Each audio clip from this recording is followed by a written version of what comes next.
We all remember One Piece chapter 1079, or episode 1112 if you are an anime watcher. The infamous moment where Eustass Captain Kid was smacked out of the story by the hockey man himself, Shanks. And for some people, that is it. That is where Kid's story ends. They genuinely believe that Kid is swimming with the fishes, and will never come back to the story. But this is highly unlikely. If you have watched One Piece for any amount of time, you would know how rare it is for Oda to permanently remove one of his characters out of the story, even in some cases where he really should. Whether you like him or not, Kid will return to the story. And in this video, I am going to cover what I believe Oda may be planning for Kid in the upcoming Elbaf Arc. There is a lot to cover in this video, from his character development, backstory, combat progression, and his future role in the story, and even how Oda specifically nerfed Kid during the Wano arc to prepare him for the Elbaf arc. And by the end of this video, you will see why Oda is not done with Kid just yet. Alright, let's get this out of the way before we begin. There is a 1% chance that Kid and his crew are dead. If you genuinely believe that Kid is dead, there is no reason to continue this video. Thank you for making it this far, and catch you in the next one. Now for everyone else, let's talk about Kid in the upcoming Elbaf arc. Eustass Kid holds an interesting place within the One Piece community. People either love him, or love to hate him, and there is rarely any in between, at least from what I have seen over the past few years. And it is pretty easy to see why, considering how Oda has written him so far. He is overconfident for seemingly no reason. He went into the New World and immediately tried to fight Shanks. Not only did he never see Shanks, but Ben Beckman took his arm as a souvenir. Then he gets jumped by Kaido and understandably folded by Kaido. After doing next to no real training, he really believes that he is going to leave the Udon prison and magically defeat Kaido, even when he has no idea how to even damage him. He arguably does the least amount of damage to Kaido on the rooftop, and then he has to team with Law to defeat Big Mom. No, Law did not carry during that fight, be honest with yourself. After Law and Kid barely defeated Big Mom, Kid again tries to fight Shanks, and gets one of the most one-sided beatings since Luffy vs Bellamy. Yeah, I get why people clown on Kid, but this leads me to the first topic of discussion, Kid's character development. It would make no sense for Kid to suffer yet another one-sided defeat and learn nothing from it. This defeat has to change Kid as a character in some meaningful way. There are only a few arcs left within the series, and if Oda wants to develop Kid's character, now is the time. After having his ship destroyed, his poneglyph rubbings taken, and his crew defeated, Kid may have given up on his pirate career. And with all of these defeats, he is easily at his lowest point in the series. The same place Luffy was after Marineford. Unlike Luffy, who had mentors to train him and friends to help him through hard times, Kid may have to find his own way out of these hard times.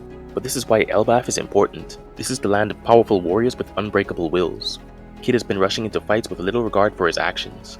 And just like Luffy at Sabaody, Kid was unable to protect his crew. Now is the time for introspection. Now is the time for Kid to change and learn from his mistakes, and form a plan for the future. It is time for him to understand that he is not as strong as he thinks he is. A large reason why there is such a disconnect between Kid and fans is because we really don't know too much about him. That's why backstories are so important. That is where we get to see a character become the person they are today.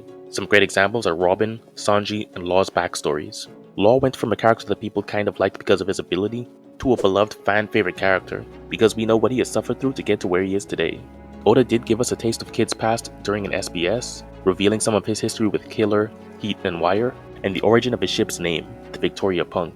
But that is nothing like the tragic backstories we were used to. Just look at the most recent example, with Bonnie and Kuma's backstories. We didn't know too much about them, but through their backstory, they have become sympathetic and beloved characters. Eustass Kid has always been portrayed as a dark reflection of Luffy.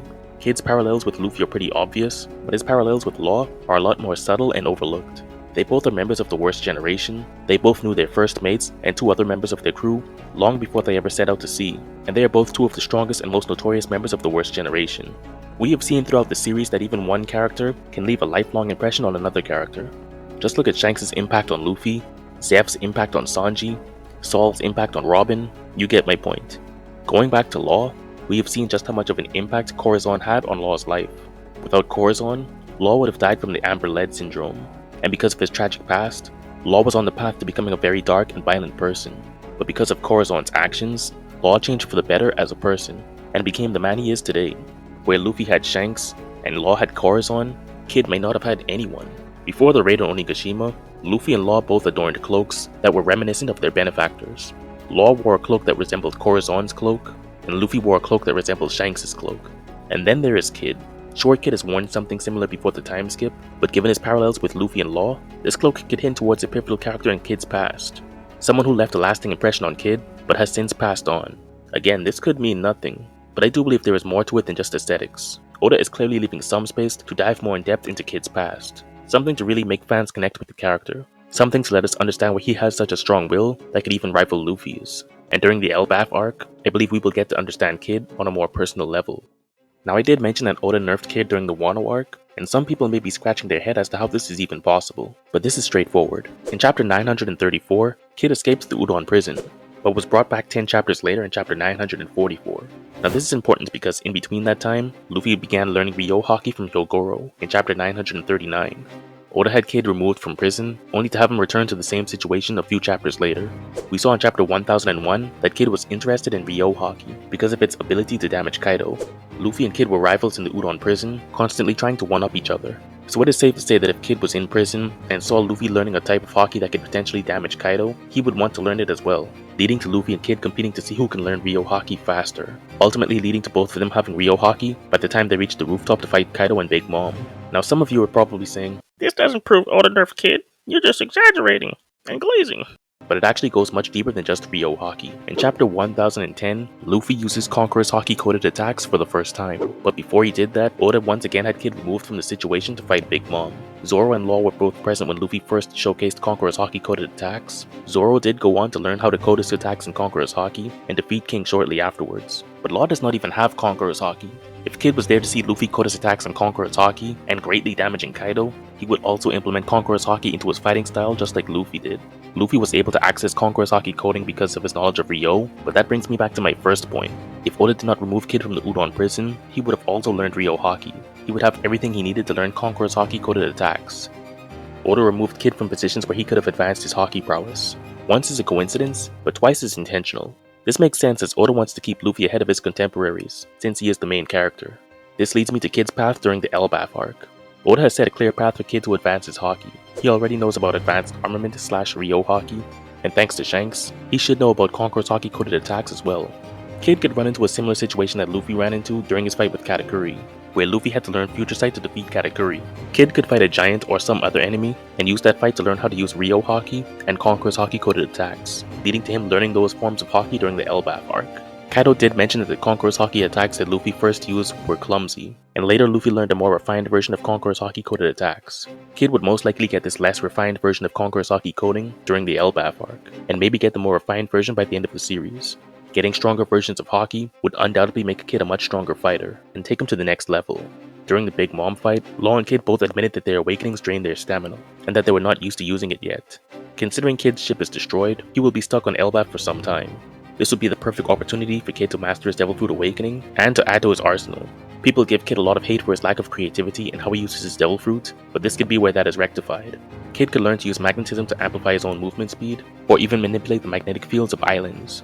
Even possibly being able to create his own magnetic field that could function similarly to Fujitori's Gravity Fruit, slowing down or stopping his opponents altogether using magnetism, just to give some ideas.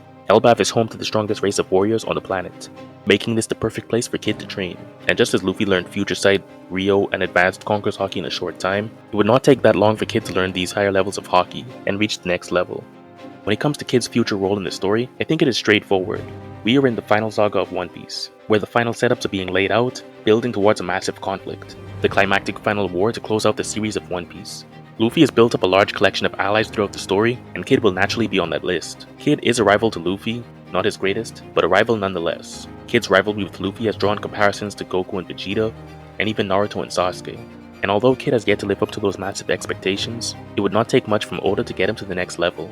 Kid will easily be one of Luffy's strongest allies during the final war. But before that, I believe Oda will use Elbaf to build up the camaraderie between Luffy and Kid.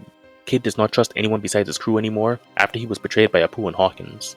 In the same chapter where Kid was told by Apu that pirate alliances don't have happy endings, Oda inserted a scene of Luffy saving Kid. And on the rooftop, Luffy also saved Killer from being eaten by Kaido, and Zoro protected everyone from the strongest attack in the series. Oda is consistently showing Kid that if no one else, he can trust Luffy. Oda is slowly building up to Luffy and Kid actually becoming friends. But before we get to the final war, Kid will have an important role to play during the Elbaf arc. As of the recording of this video, Loki has just been revealed and seems to be the main antagonist of the Elbaf arc. Kid did look stupid when he fought against Shanks, but I believe this is where Oda will let Kid get some redemption. At some point during the Elbaf arc, Loki will be freed. That is just how storytelling works. and Loki is said to be incredibly powerful, so powerful in fact that it took all of the warriors of Elbaf just to restrain him, and he is stated to have an incredibly powerful devil fruit. I can see one of two things happening. Either Luffy and Kid team up to fight Loki, before Luffy ultimately defeats Loki in a 1 vs 1, similar to Luffy and Law vs Treble and Doflamingo. The other option is for Kid to fight one of Loki's strongest subordinates, and use that fight to progress his haki like I mentioned earlier in the video. What is interesting is that Oda has split up the Straw Hats, and I think that is a perfect way to reintroduce Kid back into the story, by having Jinbei's crew run into Kid first, to show us how Kid is doing after his monumental defeat. Luffy does not know that Kid was defeated by Shanks, and I think it would be interesting if Luffy learns about this before ultimately reuniting with Kid. But this is just what I think, and you can let me know what you think in the comments. Do you want to see Kid return during the Elbaf arc? Will he finally learn from his mistakes or not? Can an impactful backstory change your opinion on Kid? Let me know in the comments. And if you liked this video, I did a video addressing the possible implications and setup behind Shanks defeating Kid.